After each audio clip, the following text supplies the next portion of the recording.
ओम श्री परमात्मने नमः।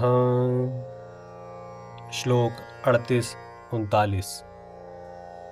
अब यहाँ यह शंका होती है कि जैसे तुम्हारे लिए दुर्योधन आदि स्वजन हैं, ऐसे ही दुर्योधन आदि के लिए भी तो तुम स्वजन हो। स्वजन की दृष्टि से तुम तो युद्ध से निवृत्त होने की बात सोच रहे हो, पर दुर्योधन आदि युद्ध से निवृत्त होने की बात ही नहीं सोच रहे हैं। इसका क्या कारण है? इसका उत्तर अर्जुन आगे के 2 श्लोक में देते हैं। यद्यप्येतेन पश्यन्ति लोभोपहत चेतसः कुलक्षयकृतं दोषं मित्रद्रोहे च पातकम् कथं नाज्ञेयस्माभिः पापादस्मान्निवर्तितुं कुलक्षयकृतं दोषं प्रपश्यद्भिर्जनार्दन। व्याख्या। यद्यप्येते न पश्यन्ति मित्रद्रोहे च पातकम्। इतना मिल गया, इतना और मिल जाए, फिर ऐसा मिलता ही रहे। ऐसा धन, जमीन, मकान, आदर, प्रशंसा, पद, अधिकार आदि की तरफ बढ़ती हुई वृत्ति का नाम लोभ है। इस लोभ वृत्ति के कारण इन दुर्योधन आदि की विवेक शक्ति लुप्त हो गई है, जिससे वे यह विचार ही नहीं कर पा रहे हैं कि जिस राज्य के लिए हम इतना बड़ा पाप करने जा रहे हैं, कुटुंबियों का नाश करने जा रहे हैं, वह राज्य हमारे साथ कितने दिन रहेगा और हम उसके साथ कितने दिन रहेंगे। हमारे रहते हुए यह राज्य चला जाएगा तो हमारी क्या दशा होगी, और राज्य के रहते हुए हमारे शरीर चले जाएंगे तो क्या दशा होगी। क्योंकि मनुष्य संयोग का जितना सुख लेता है, उसके वियोग का उतना दुख उसे भोगना ही पड़ता है। संयोग में इतना सुख नहीं होता जितना वियोग में दुख होता है। तात्पर्य है कि अंतःकरण में लोभ छा जाने के कारण इनको राज्य ही राज्य दिख रहा है। कुल का नाश करने से कितना भयंकर पाप होगा, वह इनको दिख ही नहीं रहा है। जहां लड़ाई होती है वहां समय, संपत्ति, शक्ति का नाश हो जाता है। तरह तरह की चिंताएं और आपत्तियां आ जाती हैं। 2 मित्रों में भी आपस में खटपट मच जाती है। मनोमालिन्य हो जाता है। कई तरह का भेद हो जाता है। मतभेद होने से वैर भाव हो जाता है। जैसे द्रुपद और द्रोण दोनों बचपन के मित्र थे, परंतु राज्य मिलने से द्रुपद ने एक दिन द्रोण का अपमान करके उस मित्रता को ठुकरा दिया। इससे राजा द्रुपद और द्रोणाचार्य के बीच वैर भाव हो गया।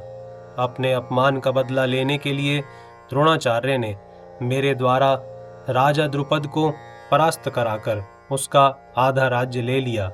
इस पर द्रुपद ने द्रोणाचार्य का नाश करने के लिए एक यज्ञ कराया, जिससे धृष्टद्युम्न और द्रौपदी दोनों पैदा हुए।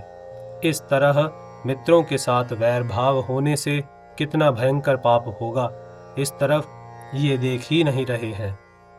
विशेष बात, अभी हमारे पास जिन वस्तुओं का अभाव है, उन वस्तुओं के बिना भी हमारा काम चल रहा है। हम अच्छी तरह से जी रहे हैं, परंतु जब वे वस्तुएं हमें मिलने के बाद फिर बिछुड़ जाती हैं, तब उनके अभाव का बड़ा दुख होता है। तात्पर्य है कि पहले वस्तुओं का जो निरंतर अभाव था, वह इतना दुखदायी नहीं था जितना वस्तुओं का संयोग होकर फिर उनसे वियोग होना दुखदायी है। ऐसा होने पर भी मनुष्य अपने पास जिन वस्तुओं का अभाव मानता है, उन वस्तुओं का वह लोभ के कारण पाने की चेष्टा करता रहता है। विचार किया जाए तो जिन वस्तुओं का अभी अभाव है, बीच में प्रारब्ध अनुसार उनकी प्राप्ति होने पर भी अंत में उनका अभाव ही रहेगा। अतः हमारी तो वही अवस्था रही जो कि वस्तुओं के मिलने से पहले थी। बीच में लोभ के कारण उन वस्तुओं को पाने के लिए केवल परिश्रम ही परिश्रम पल्ले पड़ा, दुख ही दुख भोगना पड़ा। बीच में वस्तुओं के संयोग से जो थोड़ा सा सुख हुआ है, वह तो केवल लोभ के कारण ही हुआ है। अगर भीतर में लोभ रूपी दोष न हो तो वस्तुओं के संयोग से सुख हो ही नहीं सकता। ऐसे ही मोह रूपी दोष न हो तो कुटुंबियों से सुख हो ही नहीं सकता। लालच रूपी दोष न हो तो संग्रह सुख हो ही नहीं सकता। तात्पर्य है कि संसार का सुख किसी न किसी दोष से ही होता है। कोई भी दोष न होने पर संसार से सुख हो ही नहीं सकता, परंतु लोभ के कारण मनुष्य ऐसा विचार कर ही नहीं सकता। यह लोभ उसके विवेक विचार को लुप्त कर देता है। कथम न ज्ञेयमस्माभिः प्रपश्यद्भिर्जनार्दन। जब अर्जुन अपनी बात कहते हैं कि यद्यपि दुर्योधन आदि अपने कुलक्षय से होने वाले दोष को और मित्रद्रोह से होने वाले पाप को नहीं देखते, तो भी हम लोगों को कुलक्षय से होने वाली अनर्थ परंपरा को देखना ही चाहिए, जिसका वर्णन अर्जुन आगे 40वें श्लोक से 44वें श्लोक तक करेंगे। क्योंकि हम कुलक्षय से होने वाले दोषों को भी अच्छी तरह से जानते हैं, मित्रों के साथ द्रोह, वैर द्वेष से होने वाले पापों को भी अच्छी तरह से जानते हैं। अगर वे मित्र हमें दुख दे तो वह दुख हमारे लिए अनिष्टकारक नहीं है, कारण कि दुख से तो हमारे पूर्व पापों का ही नाश होगा, हमारी शुद्धि ही होगी।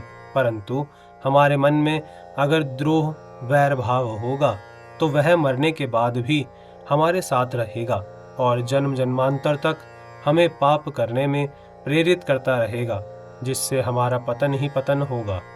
ऐसे अनर्थ करने वाले और मित्रों के साथ द्रोह पैदा करने वाले इस युद्ध रूपी पाप से बचने का विचार क्यों नहीं करना चाहिए? अर्थात विचार करके हमें इस पाप से जरूर ही बचना चाहिए। यहाँ अर्जुन की दृष्टि दुर्योधन आदि के लोभ की तरफ तो जा रही है, पर वे खुद कौटुंबिक स्नेह मोह में आबद्ध होकर बोल रहे हैं। इस तरफ उनकी दृष्टि नहीं जा रही है। इस कारण वे अपने कर्तव्य को नहीं समझ रहे हैं। यह नियम है कि मनुष्य की दृष्टि जब तक दूसरों के दोष की तरफ रहती है, तब तक उसको अपना दोष नहीं दिखता। उल्टे एक अभिमान होता है कि इनमें तो यह दोष है, पर हमारे में यह दोष नहीं है। ऐसी अवस्था में वह यह सोच ही नहीं सकता कि अगर इनमें कोई दोष है तो हमारे में भी कोई दूसरा दोष हो सकता है। दूसरा दोष यदि ना भी हो तो भी दूसरों का दोष देखना यह दोष तो है ही। दूसरों का दोष देखना एवं अपने में अच्छाई का अभिमान करना, ये दोनों दोष साथ में ही रहते हैं। अर्जुन को भी दुर्योधन आदि में दोष दिख रहे हैं और अपने में अच्छाई का अभिमान हो रहा है। अच्छाई के अभिमान की छाया में मात्र दोष रहते हैं, इसलिए उनको अपने में मोह रूपी दोष नहीं दिख रहा है। जय श्री कृष्ण।